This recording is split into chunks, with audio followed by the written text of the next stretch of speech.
काल ने ये कहा था कि कलयुग में इनको ऐसा कर दूंगा, ये भक्ति के योग नहीं रहेंगे, शराबी, कबाबी, स्वार्थी, निर्लज, ऐसी पिक्चरें बना दी। देखते आप देख लो पश्चिमी देशों में नग्न नाच हो रहा है, सरेआम जो घूम रहे हैं जैसे पशु घूमया कर नंगे, कोई कुर्ते के छोटे छोटे कपड़े पहनकर बहन बेटियां भी सरेआम ऐसे घूम रही है।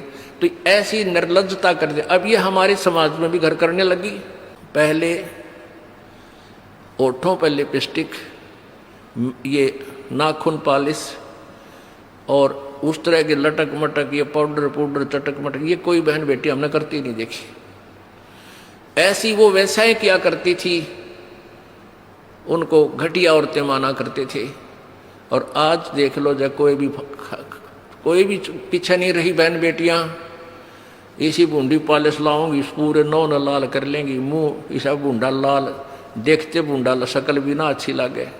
तो इस तरह की ड्रामाबाजी इस काल ने करवा दी, हमें निर्लज बना दिया।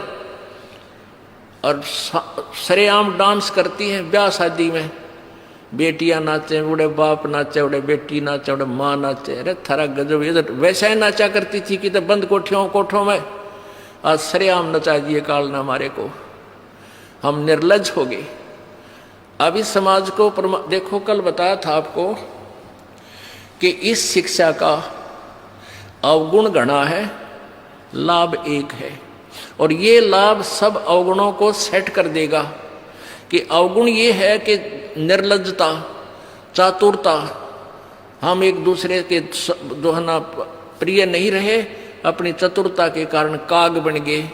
काग क्या करता है कि जैसे कौवा होता है, गधे की चोंच कमर टूटी होती है और उस दुखती उस जख्म को ही दूनी चोंच मार मार कर उससे खाता है। हम इस चतुरता के कारण रिश्वत लेते हैं, किसी का काम नहीं कर अधिकारी पैसा लेने के लिए उनको 100 ऑब्जेक्शन लगाकर चक्कर कटाते रहते हैं। कोई 2 का 20 बनाते हैं। सब घी में मिलावट, दूध में मिलावट, सब्जी में, हर चीज़ में मिलावट। कहते हैं ऐसा इंजेक्शन लगाते हैं, बेल का तोरी तड़के इतनी लंबी हो ही पावे। थारा गजब वही, सिर्फ वो बेचन खातिर कि थारा पैसा, तुम्हें पैसा मिल जाए, हुकंड क्रुक। तो ये चतुरता आ गई। अब डॉक्टर लोग देख लो, सभी तो नहीं हुआ करते, लेकिन 80% इतना जुल्म करते हैं। 2 रुपये का 100 रुपये मांग ले, 200 मांग ले, कोई टाला नहीं, 500 मांग ले, 1000 गरीब आदमी से। और भी किसी स्तर में देख लो, आप कोई पीछे नहीं रह रहा। जिसका भी जहाँ दाव लगता है वो तुरंत डंक मार देता है।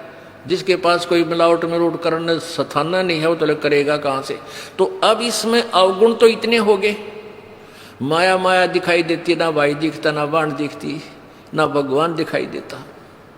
और गुण इसमें एक है इस शिक्षा में कि हम अपने सदग्रंथों को स्वयं पढ़कर भगवान पहचान लेंगे। और इस भगवान के पहचानने के उपरांत, इस ज्ञान को सुनने के बाद अपने आप ये माया की हवस नष्ट हो जाएगी।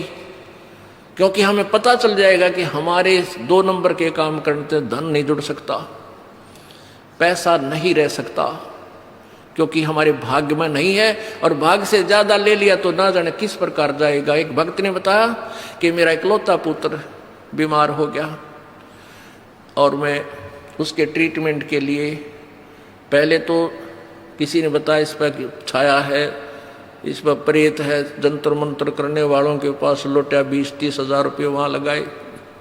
फिर डॉक्टर लोकल हॉस्पिटलों में दिखाया, वहाँ काफ़ी पैसे लगे। फिर बताया इसके दोनों किडनी फेल होगी, all India medical institute Delhi गया, वहाँ किसी से रिश्तेदार से ले लवा के वो गुर्दा पैसे वैसे दे कर कहते उसके 3 लाख रुपए लड़के के लगे, दोनों किडनी चेंज कराई। वो किडनी तो सफल होगी, सुख की सांस ली, 3 लाख रुपये लाग गए। और 6 महीने के बाद वो इकलौता पुत्र बस एक्सीडेंट में मर गया। ओ तेरा गजब है, टक्कर मार मार कर रोया। उसने जब ये ज्ञान सुना कि जो तुम 2 नंबर से पैसा इकट्ठा करना चाहते हो तुम्हारे भाग्य में नहीं है, अगर ऐसा इकट्ठा कर भी लोगे तो अगर 2 लाख कर लिया तो 3 लाख रुपए तुम्हारे ना जाने किस कारण से और कहाँ से निकल जाएंगे। और वो पाप रह जाएंगे जो के तो, जो आपने फिर भोगने पड़ेंगे। वो पाप यूं के यूं रह जाएंगे, पैसा नहीं रहेगा जो तुम्हारे भाग्य में नहीं था, तुमने धक्के से कहीं से इकट्ठा भी कर लिया था। तो उसने फिर अपनी कथा बताई कि जैसे ऐसे मैं बहुत जुल्मी आदमी था, अब आपके ज्ञान से आंखें खुल गई। एक 2 रुपये की रील आया करती 20-30 साल पहले, 35 साल पहले।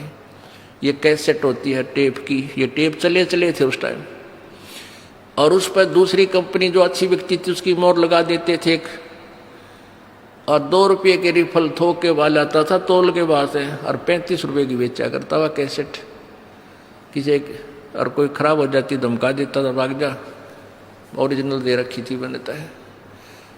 तो आज मेरे साथ ठीक बनी और थोड़ी सजा है मुझको, आपके ज्ञान से पता लग गया मेरे जैसे दुष्ट को तो और सजा चाहिए थी। तो पुण्यात्माओं, इस ज्ञान से इस माया की हवस को तो खत्म कर देंगे, ये निर्लज्जता भी खत्म हो जाएगी। हमारी बहन बेटियों देख लो यहाँ पर किस प्रकार आती हैं, एक देवी आया करती हैं ऐसे, ना कोई फंड करती, अपना सीधे साधे कपड़े पहन कर जो एक आम सभ्य समाज में होना चाहिए ऐसा इनका व्यवहार हो गया है। और जाके देख लो कितने शहरा में कार्टून बने अंडे हैं लड़कियां। तो पुण्यात्मा इसको सेट कर देंगे, लेकिन ज्ञान इस शिक्षा की आवश्यकता इसलिए थी कि हम अपने सदग्रंथों को समझकर उस भगवान को पहचान लेंगे, ये अति आवश्यक था।